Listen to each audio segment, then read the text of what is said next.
Hello, আসসালামু আলাইকুম। আমি এলিজা স্পোক থেকে চলে আসলাম, এলিজা আক্তার রুমা। আশা করি আপনারা সবাই অনেক ভালো আছেন। এই যে এই মাছগুলোকে এখন এই যে ভেজে তারপরে বেছে নিয়ে এই মাছের এই ঝুড়াটা রান্না করেছে, আর কিছু মাছ দিয়ে ডাটা দিয়ে রান্না করেছে, আর এই ভাজিটা, এটাই আজকে রান্না বান্না। তো আপনাদের সাথে একটু শেয়ার করলাম। অনেকদিন পরে ফ্রেন্ডের সাথে দেখা করতে যাচ্ছি।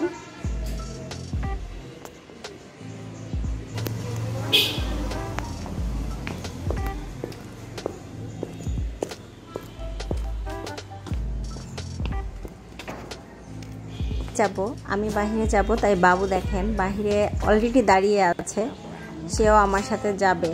কি যে হবে আজকে। আমি এখানে কি রিক্সা আসবে না? রিক্সা নাই?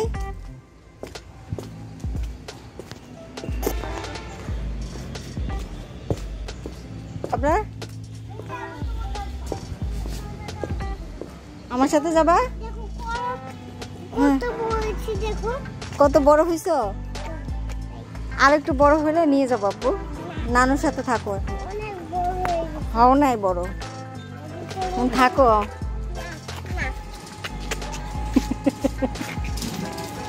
ও তো এমন জিদ করে না। ফাইনালি বাবুকে অনেক কষ্ট করে রেখে আমি বের হয়ে গিয়েছি, কারণ একটু রিল্যাক্সে ফ্রেন্ডের সাথে আড্ডা দিব। আর এই তো আসলে সবসময় কখনো মনে হয় যে নিজের মতো করে কিছুটা সময় কাটানো, আর আসলে ফ্রেন্ডরা মিলে আড্ডা দেওয়া অনেক বছর হয় না, আর ফ্রেন্ডদের সাথে আড্ডা দিতে গেলে কিন্তু সময় যেন কীভাবে পার হয়ে যায় বোঝাও যায় না। তো আমি একাই বের হলাম আজকে। বাবুকে কষ্ট লাগছিল ওকে রেখে আসতে, তাও আসলে বের হয়ে গিয়েছি। আর আমি এই যে চলে গিয়েছি এই রাস্তাটা দিয়ে, মানে যাচ্ছি, আর পুরনো স্মৃতি মনে পড়ে যাচ্ছে। আমার এই ফ্রেন্ডের বাসায় আমরা প্রাইভেট পড়তাম একসাথে, তো এই রাস্তা দিয়ে আমি যেতাম, মানে যেহেতু প্রাইভেট পড়তাম প্রতিদিন, তো ওদের বাসায় অনেক আসতাম, অনেক গল্প হতো, অনেক মজাও হতো। তো আমরা সবসময় একসাথে, আমি আমার বাসা থেকে এখানে এসে আমরা একসাথে মানে বের হতাম। তো এই যে এখানে এসে চাবি নিতাম, চাবি দিয়ে দরজা মানে গেট খুলে ঢুকে যেতাম। লাগতেছে নতুন বউ, চেহারা সুন্দর হয়ে গেছে।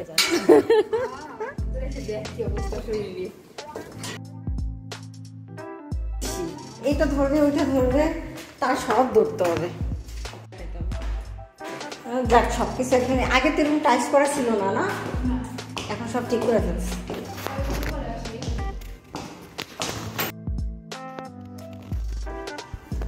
তো আমরা আসলে ভিতরে গিয়ে অনেক গল্প করেছি, আসলে এতটা গল্প করেছি। আমি কিন্তু 3:30টার দিকে বের হয়েছিলাম বাসার থেকে। তো গল্প করতে করতে একদম মাগরিবের আজান দিয়ে দিয়েছে, মানে তারপর আমাদের গল্প শেষ হচ্ছিল না। তারপরে আমি খুবই তাড়াহুড়ো করে আবার এই যে বের হয়ে গিয়েছি। তো আসলে এই তো দেখি লাগাই নেই। আন্টি কোথায় গেছিল? হাঁটতে গেছিলেন?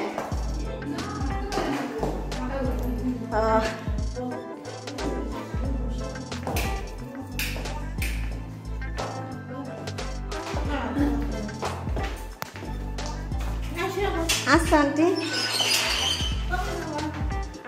আমি এই শুক্রবার তো চলে যাওয়ার কথা, কিন্তু কোনো সামনের শুক্রবার যাবো। আচ্ছা, আমি তো ফোন করবো যদি বের হয়ে বুঝছিস, শনি আর রবিবার যে কোনো একটা দিন থাকবে না তো।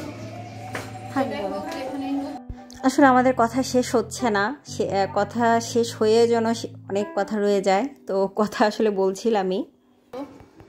তুই রিক্সায় চলে যা। হ্যাঁ, দাঁড়া, তাহলে রিক্সা যাবো। এই তো বান্ধবীর থেকে বিদায় নিতে আসলে খুবই কষ্ট লাগছে। সবকিছুর দাম বাড়ছে আর বলিস না, 5 টাকা করে দিলেও তো 20 টাকা হয় অটোতে। যাবেন? আর আমরা খুবই হিসাবি, মানে আমরা যেখানে যাই না কেন আমরা খুবই হিসাব করে চলাফেরা করি। তো মানে রিক্সার এই তো উঠে গেলাম, আর ওর কাছ থেকে বিদায় নিয়ে চলে যাচ্ছি। তো এই দেখেন সন্ধ্যা হয়ে গেছে। আমাদের মনে হয় পুরো 5 ঘন্টা দিলেও, মানে সারাদিন গল্প করতে দিলেও মনে হয় গল্প শেষ হবে না। তো এই তো আমার মানে আজকে কোথায় গেলাম, কী করলাম, এটাই আপনাদের সাথে একটু টুকটাক একটু শেয়ার করা যায়, যতটুকু ততটুকুই শেয়ার করলাম। আর আমার এই ফ্রেন্ডের বিয়েতে আমাদের আসার কত স্বপ্ন ছিল যে ওর বিয়েতে আমরা আসবো, অনেক মজা করব, কারণ ওদের রিলেশন করে বিয়ে এবং ওরা অনেক অপেক্ষা করেছে ওদের এই বিয়েটার জন্য। যেহেতু ও হিন্দু ধর্মের, তো ওদের একটা আপনার কি বলে লগ্নর একটা ব্যাপার থাকে। আবার এই যে করোনার কারণে, নানান কারণে কিন্তু আসলে প্রথম আন্টি আঙ্কেল মেনে নেয়নি, পরে মেনে নিয়েছে। এই তো যাক, ওদের জন্য দোয়া করি, শুভকামনা। আর বাসায় এসে দেখি আম্মু এই যে দুধ লাউ রান্না করেছে, তো এটা খাবো আর আপনাদেরকেও একটু দেখিয়ে দিলাম। তো আজকের ভিডিওটা কেমন লাগলো সেটা অবশ্যই জানাবেন। যদি ভালো লেগে থাকে অবশ্যই আমার ইউটিউব চ্যানেলটাকে সাবস্ক্রাইব করবেন, লাইক দিতে ভুলবেন না, এবং কি বলবো অবশ্যই ভালো ভালো কমেন্ট করবেন। আল্লাহ হাফেজ।